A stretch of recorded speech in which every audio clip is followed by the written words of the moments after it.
bohong. Aku hanya memikirkan satu peraturan penting. Kenapa kau lakukan hari ini kalau kau bisa melakukannya besok? Few moments later.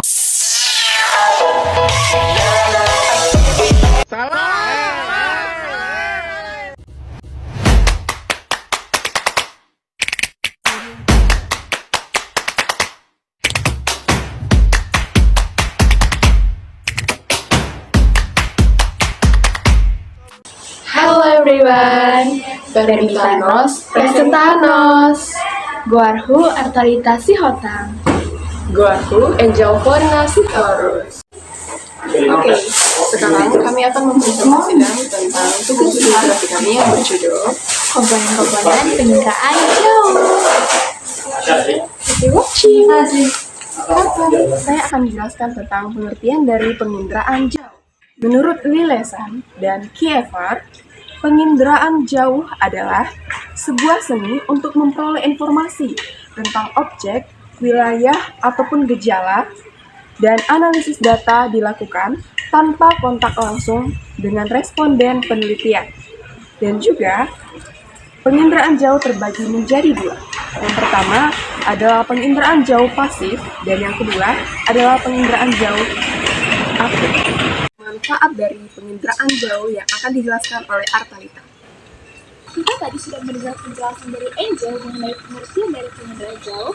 Mari kita lanjut mengenal mengenai manfaat-manfaat dari penginderaan jauh. Manfaatnya yang pertama yaitu membantu membuka gambaran dari objek yang ada dalam suatu wilayah. Contohnya, seperti kondisi permukaan bumi, kondisi gunung, laut, maupun sungai. Lalu, yang kedua, memberitahu kondisi dari suatu wilayah. Lalu, ketiga, efisiensi dalam penelitian karena penelitian tidak perlu turun langsung untuk memantau suatu objek. Lalu yang terakhir, yang keempat, memberikan informasi terkait perubahan kondisi dari suatu tempat. Oke, mari kita lanjut ke materi selanjutnya. Pada gambar ini, kita melihat alur-alur dari penginderaan jauh yang melibatkan beberapa komponen-komponen penting, yaitu sumber energi, rekaman data, penerimaan data, dan pemrosesan data. Mari kita bahas mereka satu persatu. Yang akan dibahas dimulai oleh Angel. Oke, baiklah. Yang pertama komponennya yaitu sumber energi. Penginderaan jauh dimulai dari sumber energi yang bisa berupa radiasi alami dan radiasi buatan.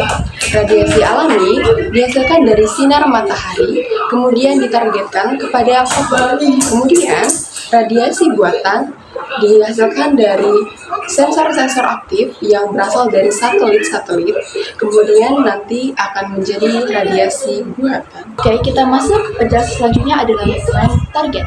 Sumber energi yang tadi kemudian menyinari target, misalnya permukaan bumi.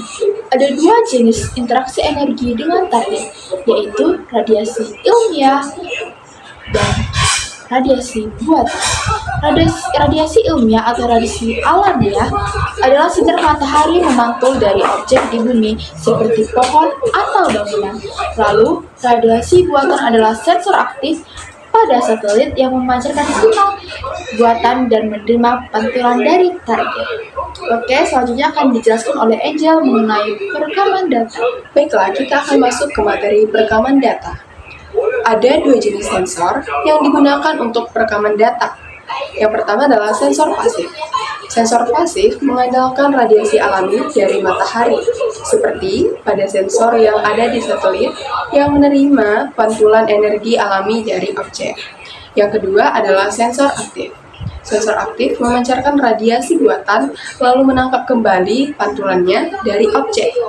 Ini membantu merekam data bahkan pada saat tidak adanya sinar matahari seperti pada malam hari. Selanjutnya, transmisi dan penerimaan data akan dijelaskan oleh Artalita. Transmisi dan penerimaan data. Setelah data direkam, satelit akan mentransmisikan data tersebut ke stasiun bumi yang berfungsi sebagai pusat penerimaan data.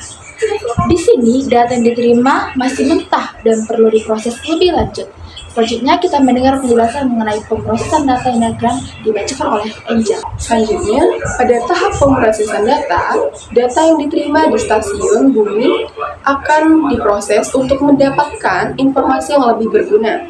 Proses ini melibatkan beberapa langkah seperti pengolahan citra, analisis, dan interpretasi data, hingga akhirnya digunakan untuk berbagai keperluan seperti pemetaan, pemantauan lingkungan, atau keperluan strategis lainnya.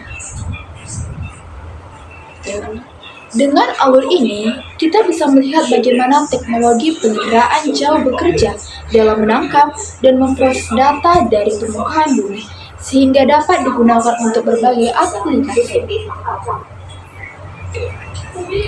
Okay, that's all the presentation from our group. I'm Angel. And I'm Arta. See you next time. Dadah!